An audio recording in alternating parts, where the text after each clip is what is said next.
Hello, everyone. This is the first podcast for the Decoders. I'm here with, Isaac. Jacob. and this is Isaiah. We are currently in this very tight, sophisticated space, probably about the size of a walk-in closet.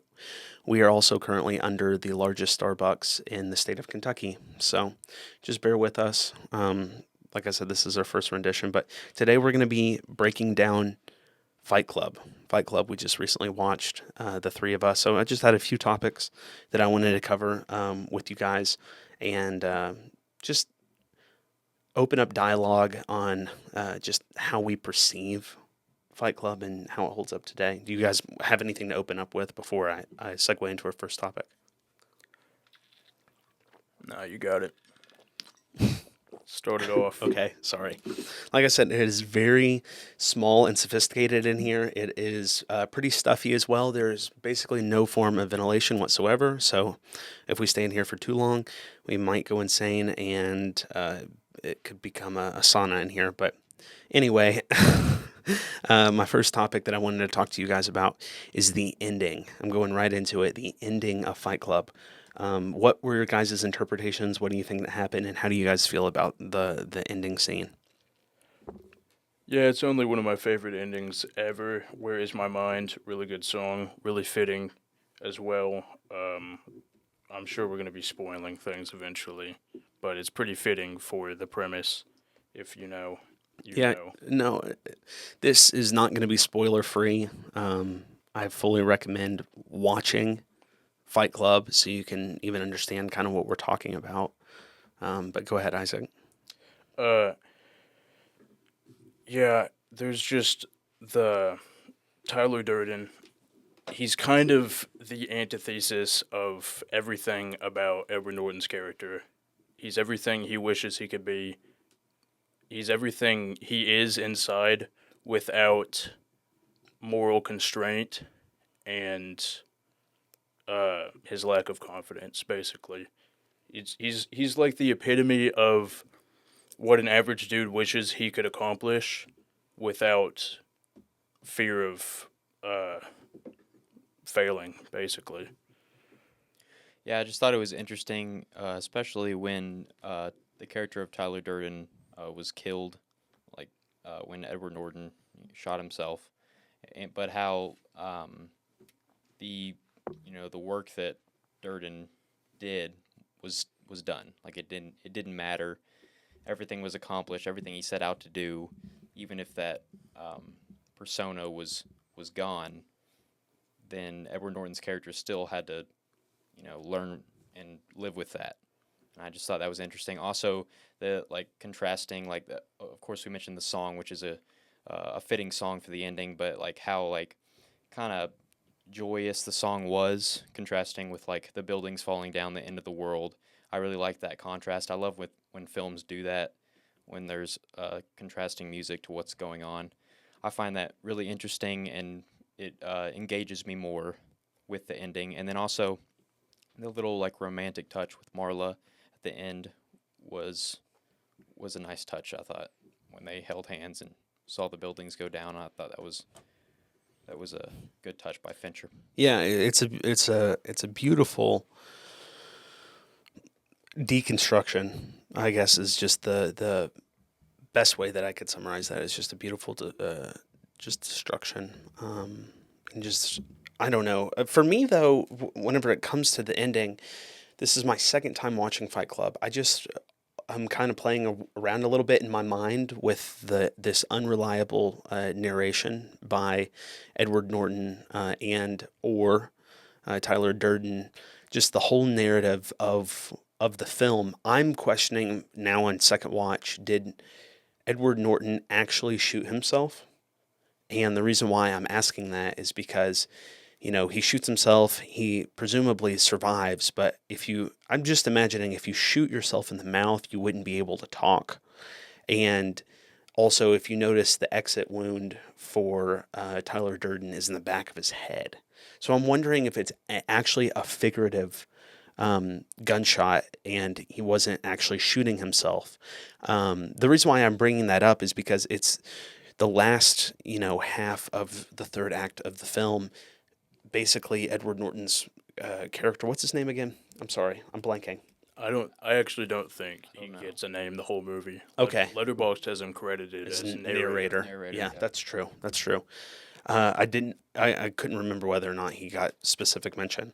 But yes, there's this whole sequence where he's basically unraveling his mind and trying to replay what's going on. Obviously, he's talking to Tyler Durden, who's non-existent. It's almost like he is in a um, psychotic state. And I'm wondering if that death or that gunshot was a figurative gunshot, as the death of Tyler Durden. Like he had come to his senses, like, you know, this is who I have created in my mind. Did he actually shoot himself? I don't know. It's got a really interesting open end, and I'm interested in what you guys have to say about that. So I think the thing that makes me think that he actually did shoot himself was when like everyone else's reaction, like Marla and everything, and like the bodyguards, like were like reacting to that. So, but I mean that is interesting because if that's not real, like maybe like the buildings even in the whole plan could be fake too.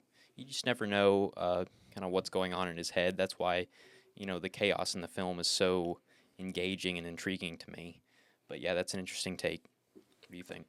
It kind of goes along with any scene with Tyler Durden and Norton's character together is unreliable.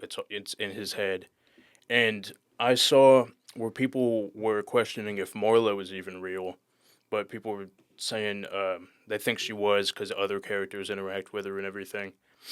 But I think it's tough because it's all an internal this struggle between him and Tyler, and he shoots himself, and you don't know how much of it is figurative and how much isn't because it's all displaying what's going on internally, and so much of it is up to interpretation. But Marla did come in, and she was like looking at the exit wound or whatever the marking was on his face.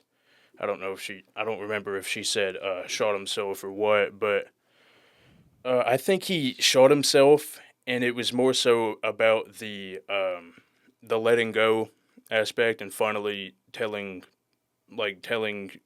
Tyler goodbye, and that's why you see it go out the back of his head. But I think the bullet actually just like went out his cheek or something. But in since it was like a figurative goodbye to Tyler, you see him actually get killed. Well, also something to kind of just wrap up my impression of the film. I think that there is a level of alternate reality here in this film, and the reason why I say that is not only because of these personas and falsifications within Edward Norton's character's mind, but also at the exceptional rate at which they heal from their fight club. They're fighting every single Saturday. Reasonably, there's no way that people would be able to heal up in time. I mean, if you think about like MMA fighters, they have to train for like 6 or 7 months. I mean, part of that is just so their bodies can get stronger, but also so their bodies can heal. Anything about losing teeth and showing up, there's so many scenes of him with the cuts and stuff on his head and probably on his hands and obviously he's got that scar. But I'm just thinking that this must not be a true reality like we have, in the sense that it's almost like they're Wolverine or Deadpool. They're just healing at a significant rate. Have you guys noticed that or thought anything about that? Well, I thought about how they go that often, but I kind of don't remember now. But I was kind of looking out for if they're fighting every Saturday or just going. And Bob, the huge guy, didn't he say he went like twice a week? There's no way he's fighting. Yeah, twice Tuesdays a and week. Thursdays, I believe, is what he says. Yeah, I don't know. That is possible. My memory isn't serving me perfectly well here, but I'm thinking maybe they just weren't fighting every time. But also, like I said earlier, you can't trust anything that involves both Tyler and Norton's character. Yeah, I just think that actually a lot of the film kind of doesn't feel like real life, even though it's supposed to be set like that. just because of how the narration is and just how the film is presented. Like even like the cuts and like the narrator talking to like us and the viewers.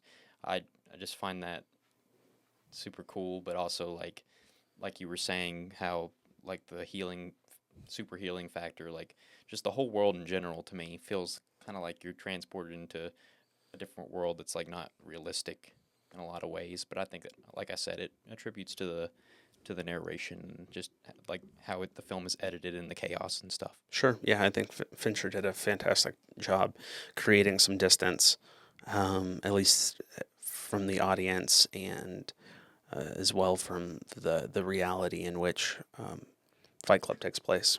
Yeah, it kind of feels like Gotham, but not Batman. Sure. The city has that Sure. kind of vibe. The Sure. Batman, the most recent one, I don't know what year it came out, but yeah, it has a similar vibe to that, just without something in the way. I don't know. What's that face for? It's the song in the movie. Oh, Nirvana. sorry. The pun. I just completely missed your Nirvana pun. Okay, well, I'm going to shift gears a little bit and kind of, if you guys are ready for it, kind of talk about the meaning of the movie. What's your guys' impressions on the meaning of Fight Club? It kind of is at the very beginning. Norton is making fun of himself.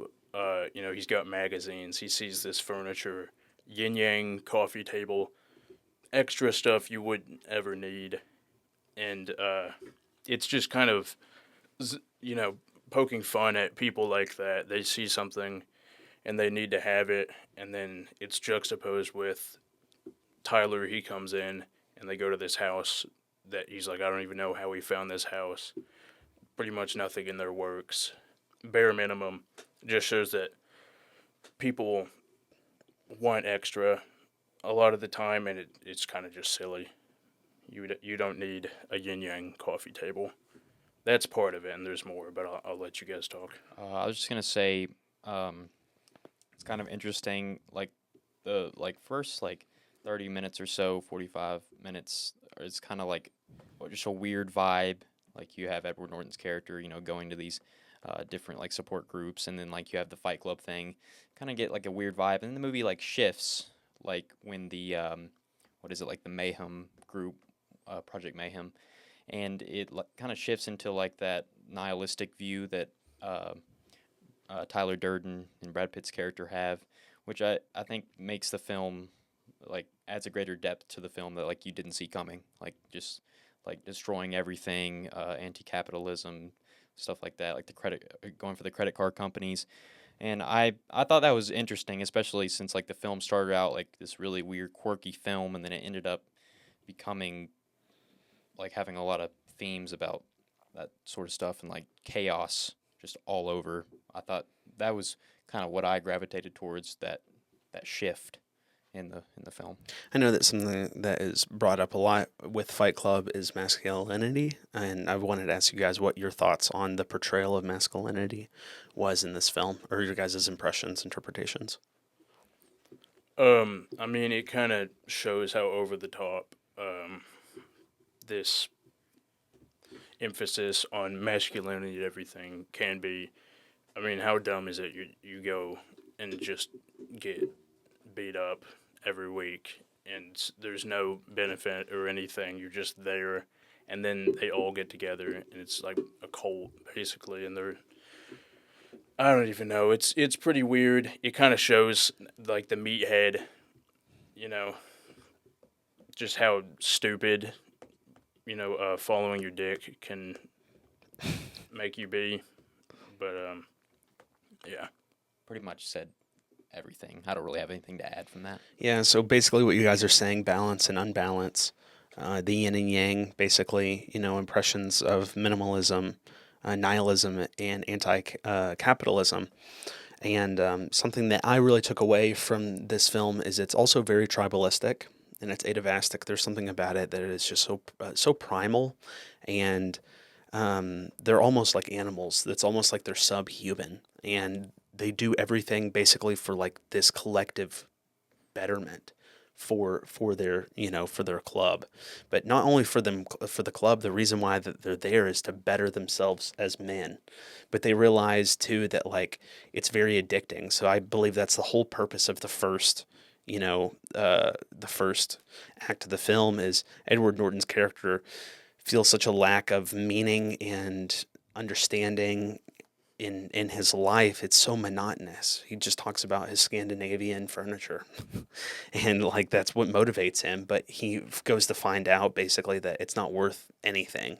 Like he's basically just chasing something that doesn't really mean anything. And so the first and second rule of Fight Club is not to talk about Fight Club because they're wanting to keep it secret, but they're also, I believe, to a degree, are finding out how addicting it is as well. Yeah, and I also find that scene like when Tyler Durden and Norton and or Brad Pitt and Edward Norton are going to the gas station, and Tyler Durden puts the cashier at gunpoint. I found that scene fascinating too because he's saying like you need to like get off your butt and go get this degree, go get like you want to be a veterinarian, like what's stopping you? You need to do this. I found that interesting because actually I forgot like what all happened. I was like, wait, I think he might kill him here. Like he doesn't, and that I think that could add to like the masculinity. I can't talk. Masculinity. Yeah, that thing. Because it's like he, Oh, just it's like a greater good thing. well, I've been stuck on this quote all week, and I'm going to read it off for everyone. So this is Brad Pitt down in the cellar of the bar, basically firing up everyone in the Fight Club. Man, I see in Fight Club the strongest and smartest men who've ever lived. I see all this potential, and I see squandering. Damn it. And an entire generation pumping gas, waiting tables, slaves with white collars. Advertising has us chasing cars and clothes, working jobs we hate so we can buy shit we don't need. We're the middle children of history, man. No purpose or place. We have no great war, no great depression. Our great war is a spiritual war. I mean, oh, and then our great depression is our lives. I mean, that is just such an incredible quote to me. I feel like there's another aspect of the film too is chasing beyond the boundaries of the life that you're supposed to live. There's something about this film that is so edgy, and I was also just thinking about like these guys are just getting destroyed. And it doesn't even matter if they win or lose. They're just proving to themselves basically that they can take a beating, they can give a beating, and they can stand back up. And I think that's what ends up devolving into Project Mayhem is that they don't even really care anymore. You know, his name was Bob Paulson. Robert Paulson. Robert Paulson. And they're just saying that over and over again, but it doesn't really mean anything. Like they literally see themselves almost as invincible because if they can prove to their brothers within their Fight Club that they can take a beating and deliver a beating and stand back up and come next week, they basically feel invincible. It's highlighting that everything's just become so corporate nowadays. People grow up, they're like, oh, I want to be such and such, and then they, I don't know, go to college, get their degree, do that, retire, whatever. It's kind of cookie cutter, which I mean, nothing's fine, or everything's fine with doing that. I'm just saying, it's highlighting that the mundanity that has come along with the development of society and like middle class. You have your waiters, your gas pumpers, everything, and they're going to their jobs, they're going to their 9 to 5s. Norton's literally, I mean, it becomes a shade of his life. He sits at his desk until it's over, and then he goes back to fighting. That's just what they do to get by, but it's not their life at all. They live for Fight Club, they live for Project Mayhem, and that's all that eventually matters. He recruits them, and they all end up living in the house and everything. It gives them a sense of purpose more so than, working a job, making money, and getting by. Also, though, Tyler said something, I think it was Tyler, the things you own end up owning you. And I thought that was pretty interesting, and it could be applied to a few different things in the movie. One thing is like Norton's character, he starts Fight Club, and he thinks he's in control, he and Tyler, and everything. And then eventually Tyler starts slipping away, and he checks like the call log, and he's like, "How long was I awake as Tyler?" and everything. But he starts getting ahead of them, and he's planning sects all around the country and everything. And yeah, eventually he can't escape this Project Mayhem that he has created. He can't escape Tyler. He thought he owned it at first, but now he's trying to turn him in. He goes to the police department, and he's infiltrated even that. And yeah, they try cutting off his balls. Yes, yes, they do. Yeah, advertising has us chasing cars and clothes, working jobs that we hate, so we can buy shit we don't need. I mean, it's pretty incredible. Yeah. Okay. I don't Well, have anything to add. yeah, that's fine.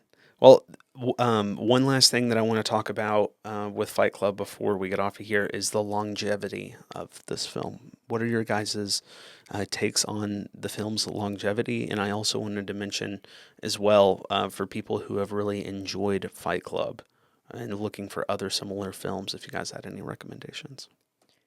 I think it's held up fairly well. I think the graphics are spotty at times, but I think for the most part, everything looks pretty good for 99. I also find it fascinating that this movie was like, it wasn't like super well received. Obviously, it's based off the book, and I haven't like read the book or I don't know much about it. I do know that the ending's different because I briefly saw something about that. But anyway, yeah, it like wasn't well received in 99, and now it's like a cult classic. Like everyone like has like grown to love it. So I find that interesting about it, and yeah, so Dad was about our age when this came out, or about your age or so, Isaiah. And he said most of the, well, maybe not most, but a lot of the guys you ask around his age, they would say Fight Club is like their favorite movie. So I'd say it definitely had its audience then, even if it wasn't that widely accepted. But they like carried the torch, and people really enjoy it now. And it's got it covers a few different premises that speak to a wide range of people. I feel like you've got the consumerism, anti-consumerism. You've got the masculinity commentary. You've got Marla's just weird, but I don't know. It's just there's a little something for more than just a very specific audience. I feel like even if it took a while for those people to find this movie, it's been around long enough where, like Jake said, it's a cult classic at this point, and people keep watching it and they keep finding new things. It's one of those ones you can get different interpretations and everything each time you watch it. It's like the Truman Show effect. Like I don't know, you got like the Prestige, mind bendy like Shutter Island. You just have these psychological thrillers, and those are the ones that are really rewatchable, and they have some staying power because people can walk away with different interpretations each time they watch it. yeah. I also think another one that came to me was like kind of like Memento, but Memento is like a more like serious version, kind of. This one kind of lets loose. It's just kind of unpredictable, but also silly in a lot of ways. Like there's a lot of funny moments in this that I was laughing at, and I thought was cool to see. It's a great touch, and then the movie's 25 years old, and it also just looks really stunning to me. I like how Fincher chose to do those zoom ins, and I know that Jacob, you're saying it looks a little aged. I still feel like it looks good for 25 years old. PlayStation 2 graphics, but you know what? Well, Have some fun. the dream scene isn't very good, but Dreams. I'm thinking about like the wiring and stuff like that behind the fridge. Yeah, That's a really cool shot. the wiring graphic was cool, and the bomb when it zooms in there. Yeah. So one last thing to wrap up. Similar films. I heard you mention Shutter Island. Yes, yeah, that one is. That was when I first started getting into movies really, and at the time I hadn't seen a whole lot other than ones I grew up on and like Marvel movies, and I was at a friend's house and we both decided to watch this, and after the fact we both agreed. We looked at each other and we're like, this is the most we've ever enjoyed a movie ever. This is awesome. Um, and I've seen a few different theories about that, which this podcast isn't about that movie, but stuff about fire meaning it was fake and anything with water was real or something. I might be getting that wrong. It's been a minute, but just similar in the department of interpretation, where it could be different each time you watch it, and it's like I said, mind bendy. You just it takes a second to wrap your head around it, and it's just fun to theorize. Movies like this, where after the credits start rolling, you have like a 20-30 minute conversation with your watch party. That it's a really fun time. Jacob, do you have any similar films that you want to bring up, I think, or do you need some more time? Because I've written a couple down. well, I talking. like I said, just kind of like Memento, because you got the narrator like bit, but also you have like him not um really being aware of what he's done Hmm. to a point, and that's like what you feel in Fight Club, and like the type of feeling that you get watching that movie, and you like as a viewer also like don't know until that twist comes, and when that twist hits, like at least for me, I was like, yeah, this is like I did not see that coming. But then watching it again, I was like, how was I fooled?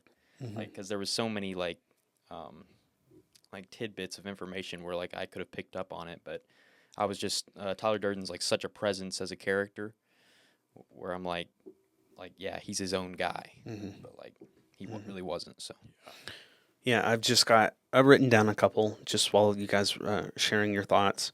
First similar film that comes to mind for me is Enemy with Jake Gyllenhaal in it. His character is very similar in the premise. I'm not going to spoil it all, but very similar premise to Fight Club about this duality, living two lives, and the blurriness between both. I feel like that's an exceptional film that has some really similar imagery and structure to it that I would recommend people that enjoy Fight Club to try out.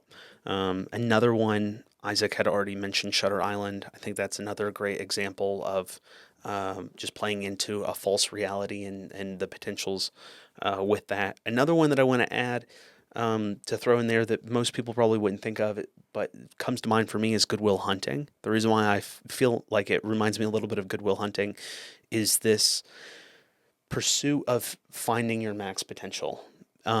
So obviously Fight Club plays a really big part into that, and then Goodwill Hunting, obviously at at this point with his life and trying to perceive his life, and Robin Williams trying to help him reach his max potential. I think that's a really good film. And then lastly, Demolition. That's another Jake Gyllenhaal movie. It's all about deconstruction and kind of just like changing your life and your meanings and your interpretations of what your life and direction looks like. Jake So, Gyllenhaal fiend. yeah, pretty much. That's me. All right, guys. Well, we're coming up on about 30 minutes of recording time, and we're going to wrap it up. Just want to say thank you guys for listening, and there'll be some more on the way. See you guys. See ya.